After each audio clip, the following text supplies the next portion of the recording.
Assalamu alaikum wa rahmatullahi wa barakatuhu to some and peace out to the rest of you. You already know what this is. You know what I'm going to ask you.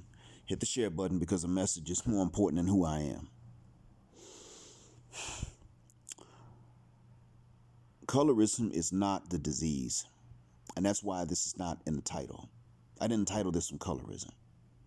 The reason that this one is entitled Intra-Racial Discrimination is because colorism is just a symptom. So is classism, heightism, featurism, elitism, regionalism.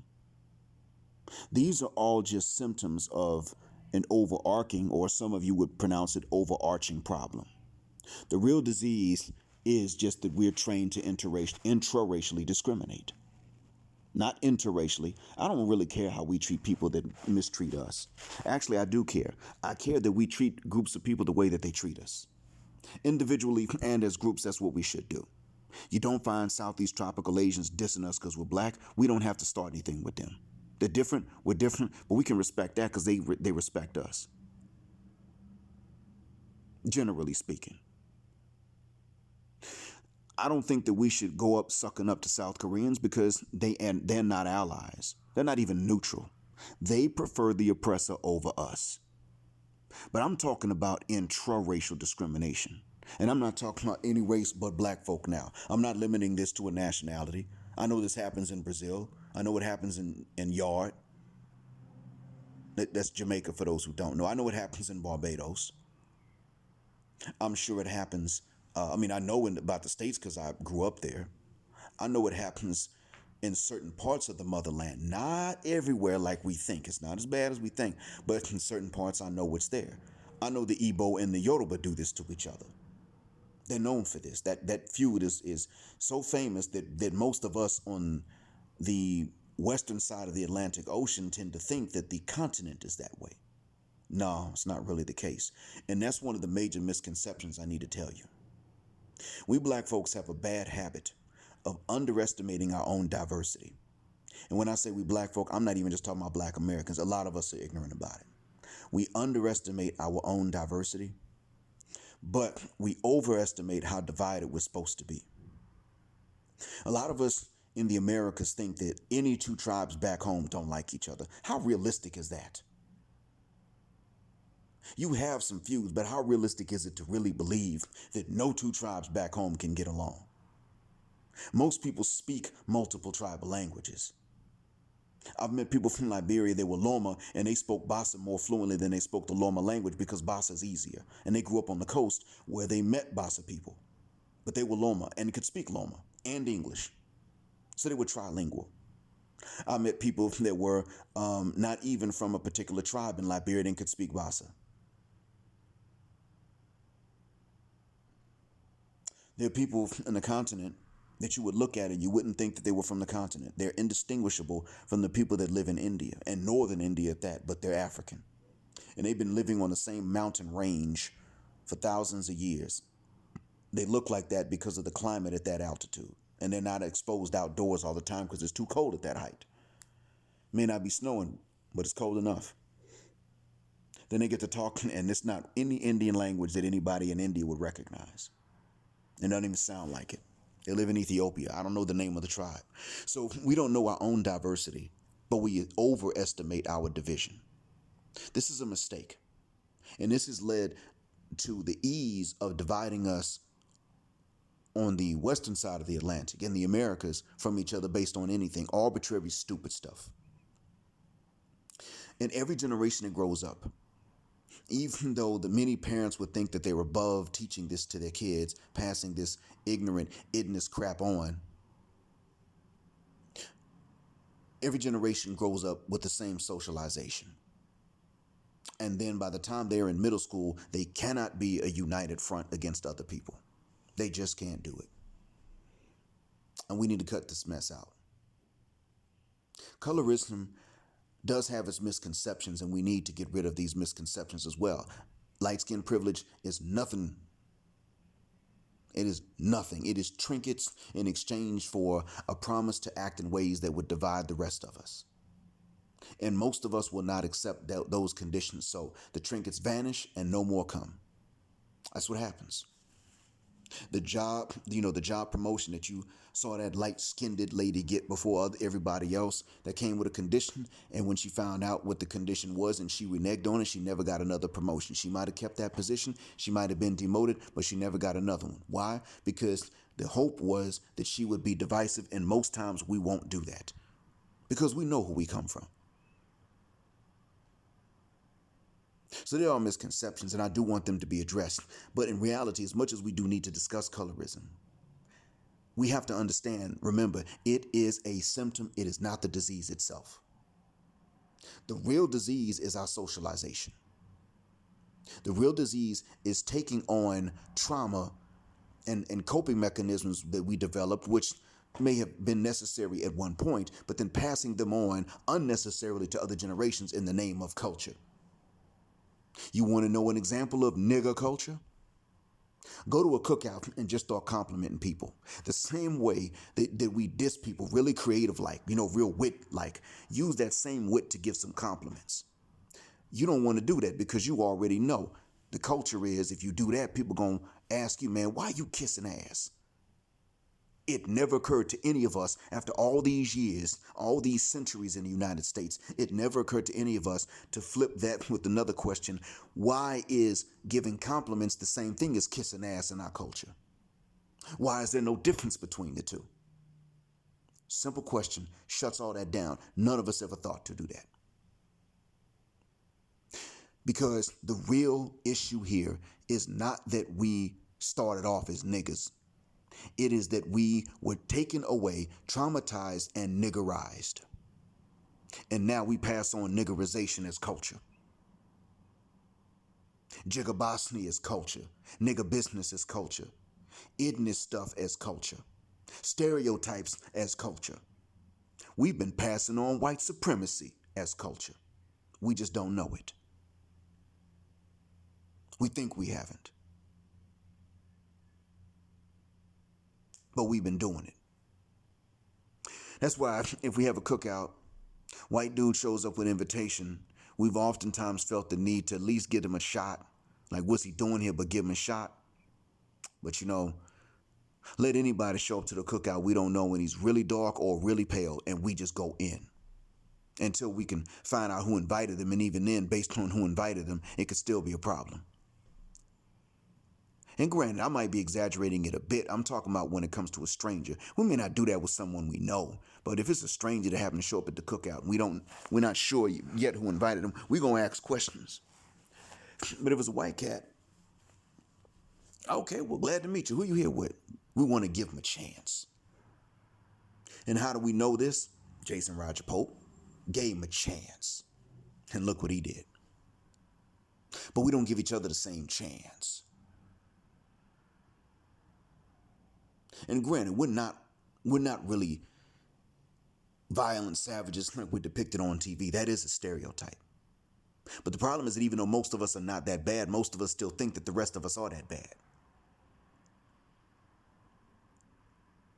How about going around each other more and not being afraid to give a polite head nod?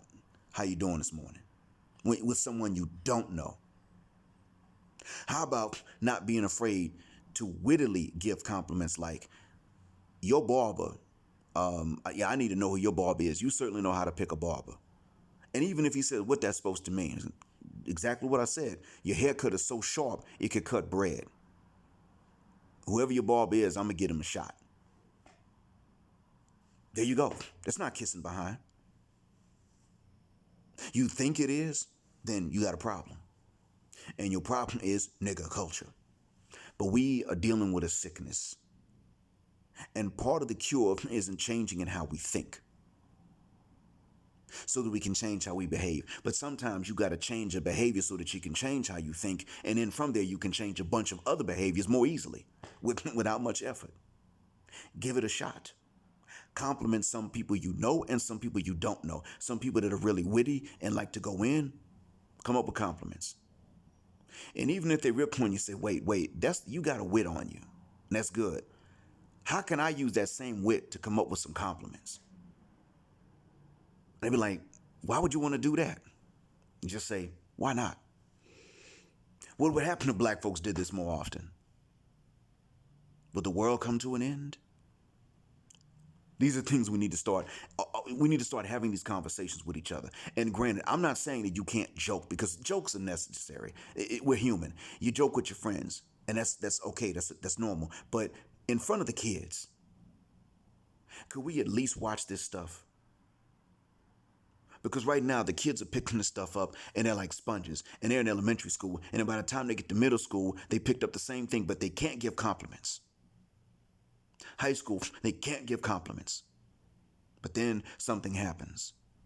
This inability to say positive things about other black people takes on about 4 exceptions. 4.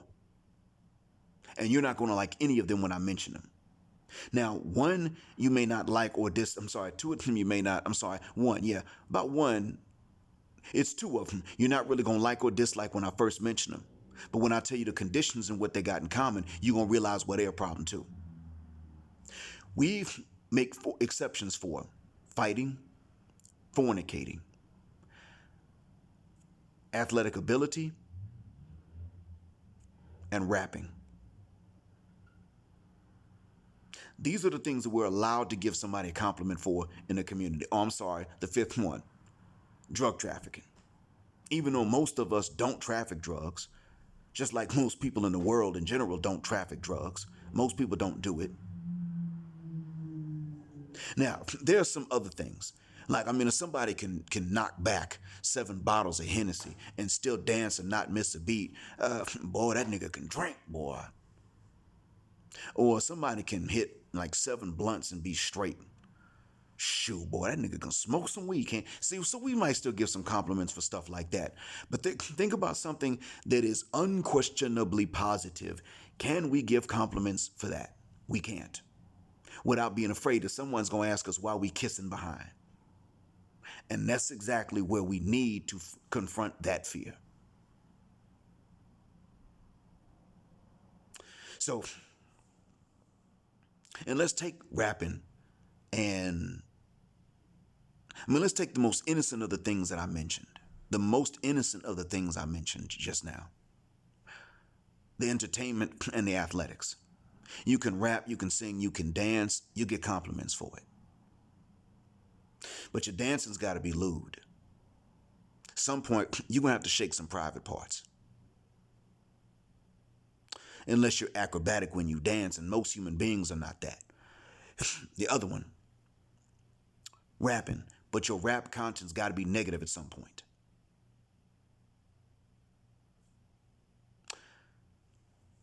Singing. Boy, they can sing, but God help you if you always singing something with a positive message, same as rapping. Now, let's say your talent is like mine, foreign languages. Ain't no compliments coming for that. Now, I didn't expect it when I was growing up. That was okay. I was prepared for it. But does every generation have to come up like this just because we black? Is our melanin going to fall off if we started to praise something like that? Suppose your talent is history. So you can't be lied to or fooled about the reason that something happens today, because they can't lie to you about history because you know your stuff. There's no compliments for that. None. If you are quite good in math, ain't no compliments for that. If physics is your stuff, not necessarily chemistry, but if physics is your stuff, ain't no compliments for that. And if chemistry is your stuff, ain't no compliments for that. Hell, most of us with these talents learn at a young age to hide them from other people that look like us. This is the bigger issue. Colorism is just a symptom. Classism is just a symptom. Featurism is just a symptom. And even then, featurism, it goes beyond lip size and nose size. The issue is that we make fun of each other for every feature. Titty size, hip size, what you put on that day. That's not even a feature, but just what you wore that day. That's open for clowning, even from people you don't know and never did anything to, even when kids are around. Teaching this to them. This is the issue. The issue is a traumatized culture. Really, it's trauma passed off as culture. Trauma passed down as culture. No, shuck that fit. What about justice? What about imagine that there's a God that's going to question you for everything you not only do, but even say to someone else that can have an effect? Then what? How would we live at that point? If you imagine that you were being dangled over an eternally burning fire by a string, and it is what you say and what you do that's going to make that string stronger or weaker, what would we say to each other? What would we do? See, the problem is that in our culture, there isn't always much justice, especially for each other, because we've been trained this way. And that doesn't necessarily rely on shade. We are hard on each other, period. We're hard on each other about more than shade, but we're hard on each other, period, about that. You're pale, you're going to catch it.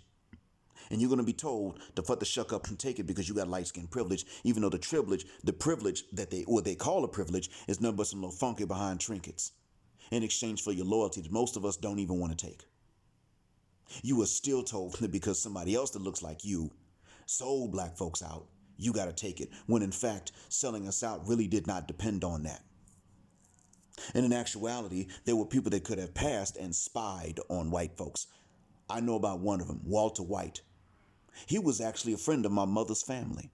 He went through the South spying on them crackers and reporting back to the NAACP. When he would be between assignments, he would actually visit my maternal grandfather sometimes, waiting on the next assignment to go spy somewhere else and see what was going on. He was instrumental in getting some information to the NAACP when they were active in the South. Walter White, he could have passed. He was blue-eyed. So in actuality, selling us out has not gone up with the drop in melanin. There's no proportional relationship between disloyalty and low melanin count. We think there is, but no, that's not been the case. There's not even necessarily a proportional relationship between opportunities and lower melanin counts.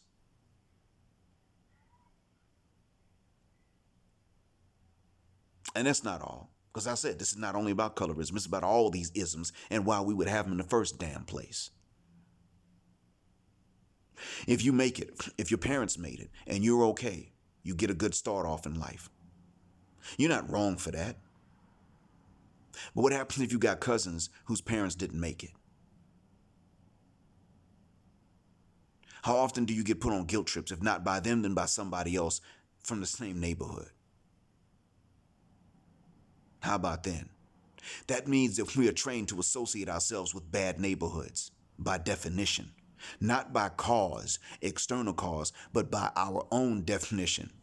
You supposed to live in the hood because you black. It's not that the hood is impoverished because white folks are white or because they're white supremacists. That's not why. No, you're black, so you belong in the hood. Nigga, what? That's the mindset we got.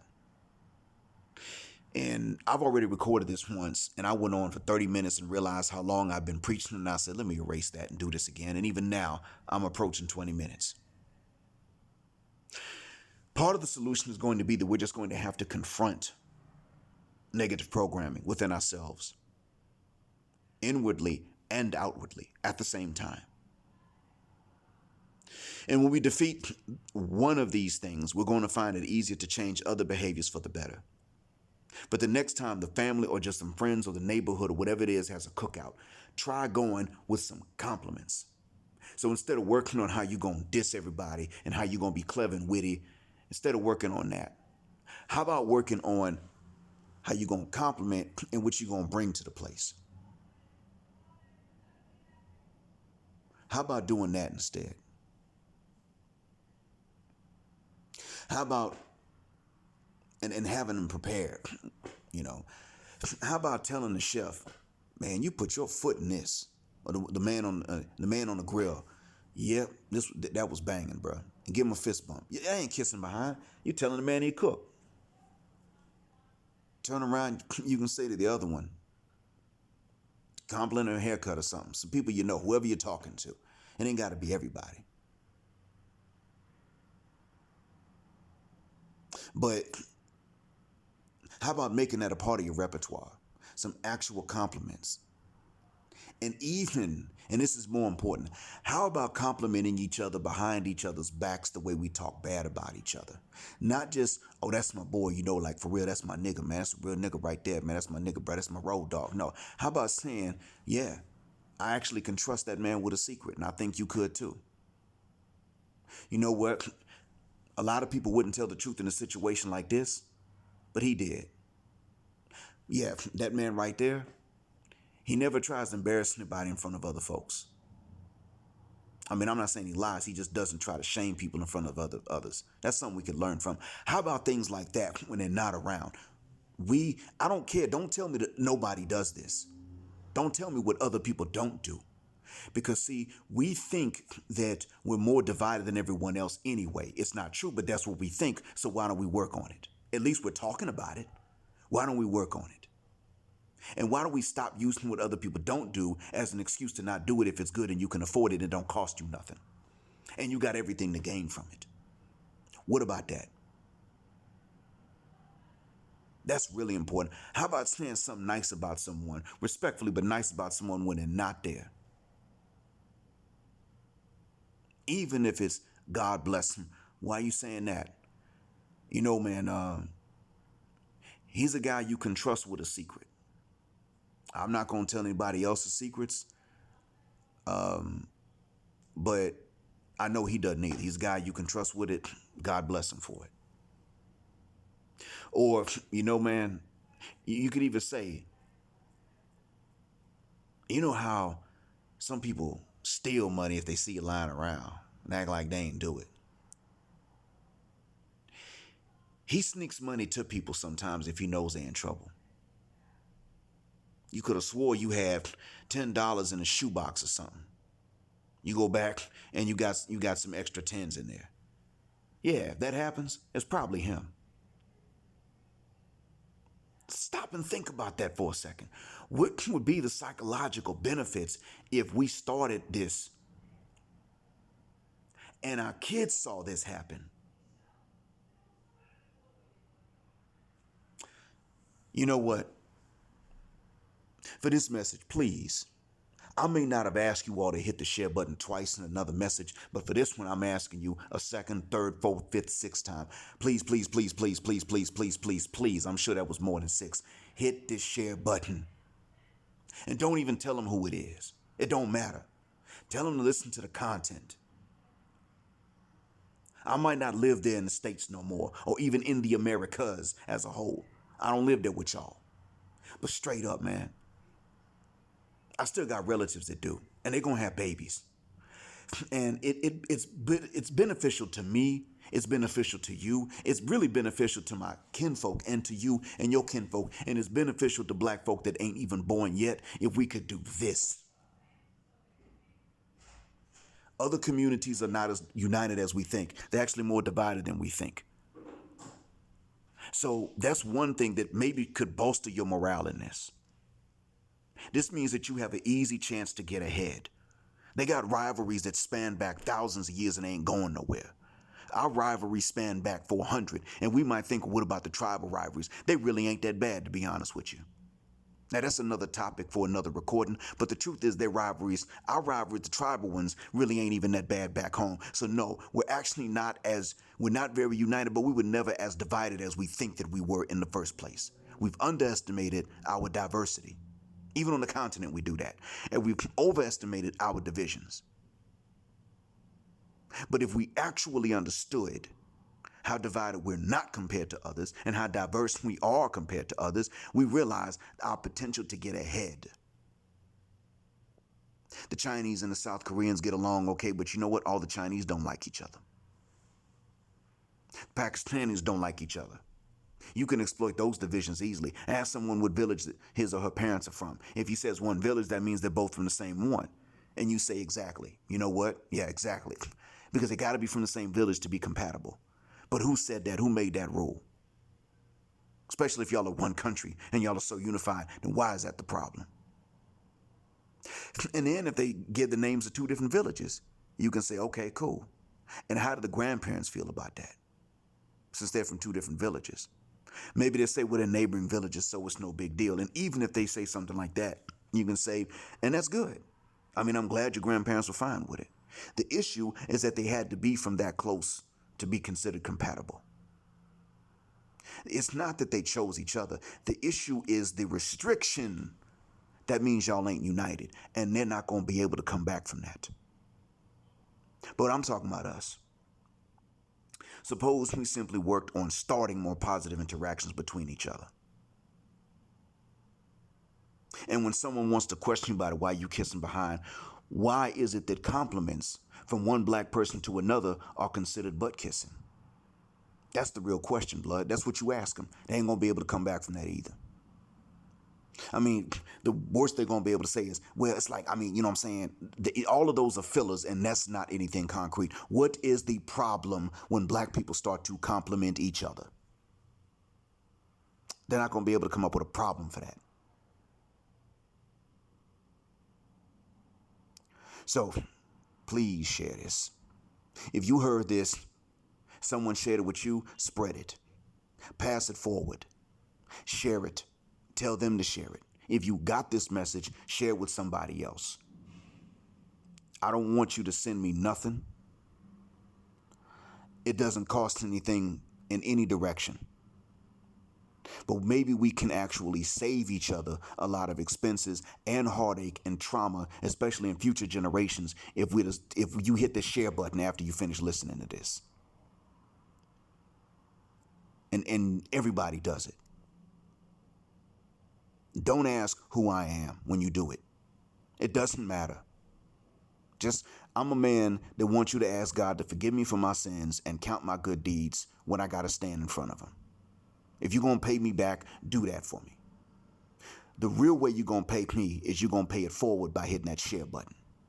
God will already know how many this message reaches, and that's where my reward lies. So it is important. Hit the share button, and if you ain't going to do it for me, fine. Do it for you. Do it for your kids. Do it for your grandkids. Do it for the community. Because all these intra-racial divisions, they're symptoms of a disease. And we can start to cure it one virus at a time. It's going to start with you listening, and it's going to continue with you hitting the share button.